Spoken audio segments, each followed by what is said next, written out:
French President Emmanuel Macron is due to host a video conference with his Russian counterpart, Vladimir Putin.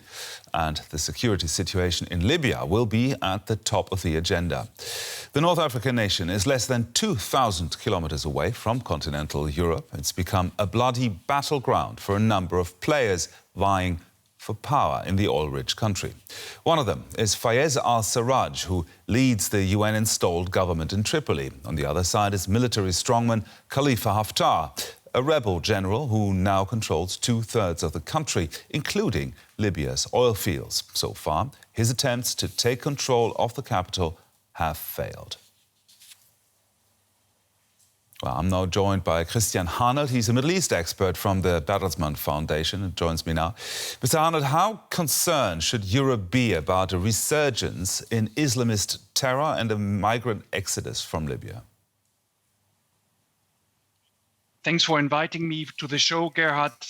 We should be concerned about the situation and the developments in Libya all the time.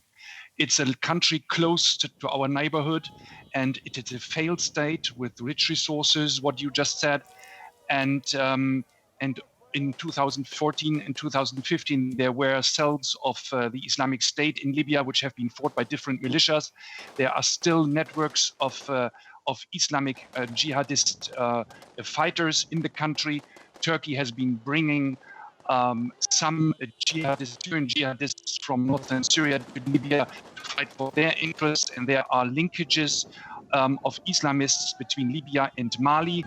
On the other hand, our concern with refugees. Yes, there is a concern. The situation of the 10,000s of refugees and migrants in the detention camps in Libya is in bad shape.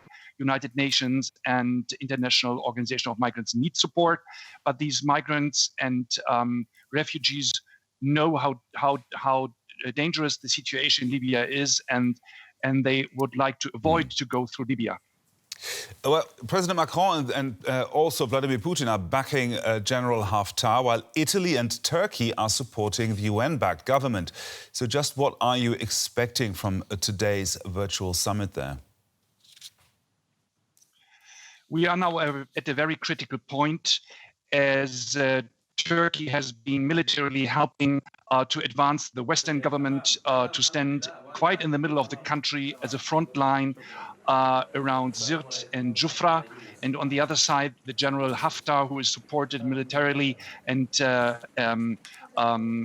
politically by Russia and by the United Arab Emirates, and as well as Egypt.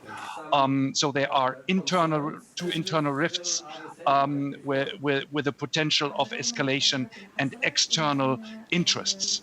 France is officially with the EU position to support the Western government of the UN-led Prime Minister al-Sarraj, but practically due to France's strong strategic relations militarily and financially with the United Arab Emirates, it has some sympathy for the United Arab Emirates position on Eastern Libya and is there with Russia.